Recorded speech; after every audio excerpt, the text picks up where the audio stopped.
नमस्कार, एनबीसी 24 पे मैं रत्नेश पांडे। राज्य भर में लगातार 2 दिनों से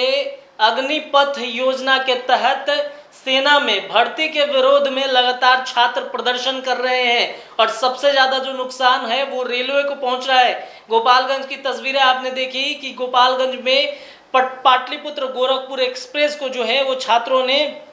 निशाना बनाया और कई बोगियों में जो है वो आग लगा दी और लगातार अपने मांगों को लेकर के वो सड़कों पे उतरे हुए हैं और लगातार वो प्रदर्शन कर रहे हैं। तस्वीरें हमने आपको कल ही दिखाई कि नवादा की वारसलीगंज के विधायक के गाड़ी के ऊपर में पथराव हुआ। हालांकि विधायक ने इस बात से स्पष्ट रूप से कह दिया कि वो स्टूडेंट नहीं थे, वो कोई और था। और लगातार जिस तरीके से हिंसक प्रदर्शन राज्य में चल रहा है, ऐसे में कई नेता जो हैं वो ये बात कहते नजर आ रहे हैं। केंद्र की बातचीत करें, बीजेपी की बातचीत करें तो बीजेपी के तमाम नेता इसका जो है कि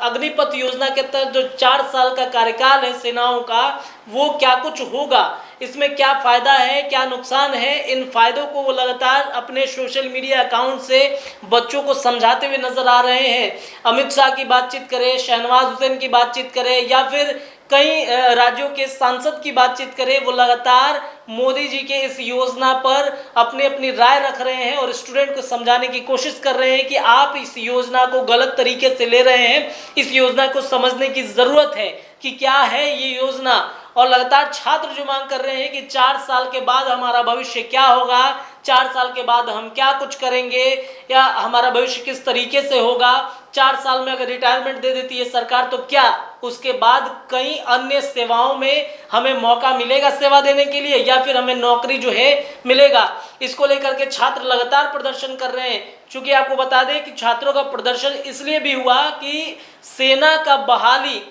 लॉकडाउन के पहले लॉकडाउन तक नहीं निकल रहा था, यानी कि 3 साल के बाद अमूमन माने संभवतः 3 साल के बाद सेना भर्ती का निकला, लेकिन 3 साल के बाद से जिस तरीके से निकला 4 साल का कार्यकाल सेना में और उसके बाद रिटायरमेंट, ऐसे में छात्रों का गुस्सा फूट गया कि अग्निपथ योजना के तहत सरकार हमारे भविष्य के साथ खिलवाड़ कर रही है। वहीं एक तरफ जहां प्रदर्शन हो रहा है, वहीं दूसरी तरफ अग्निपथ योजना के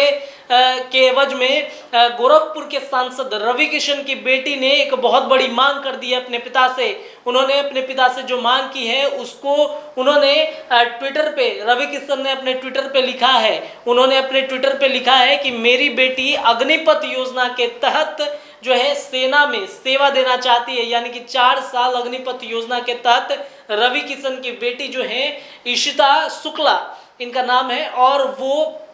सेना में सेवा देना चाहते हैं। आप अपने स्क्रीन पे देख पा रहे होंगे कि रवि किशन की बेटी हैं, उन्होंने पापा से अपनी मांग की है और यानी कि रवि किशन से मांग की। और रवि किशन क्या लिखते हैं सुनिए। उन्होंने लिखा है कि मेरी बिटिया इशिता शुक्ला आज सुबह बोली कि पापा wanna be in #अग्निपथ requirement scheme said go ahead बेटा, यानी कि रवि किशन ने अपनी बेटी को अग्निपथ योजना के तहत सेना में भर्ती होने का आदेश दे दिया है। बता दें कि इशिता गुप्ता एनसीसी कैडर रही है और लगातार वो देश सेवा के प्रति उनका प्रेम जो है वो लगातार बढ़ता है और इसी को देखते हुए अपने पिता से उन्होंने मांग की थी और उनके पिता ने एग्री कर दिया है, यानी कि अब रवि किशन की बेटी अग्निपथ योजना के तहत देश में सेवाएं देंगी। लगातार ये प्रश्न उठ रहा था कि किसी सांसद का बेटी जो है सेना में क्यों नहीं जाता है, तो अब रवि किशन अपनी बेटी को जो है वो अग्निपथ योजना के तहत 4 साल सेना में सेवा देने का मौका जो है उन्होंने दे दिया है, यानी कि रवि किशन की बेटी है वो अब अग्निपथ योजना के तहत सेना में सेवा देंगी। तो बहरहाल इस खबर में इतना ही। जुड़े रहिए एनबीसी 24 के साथ में। बहुत धन्यवाद सभी दर्शकों का।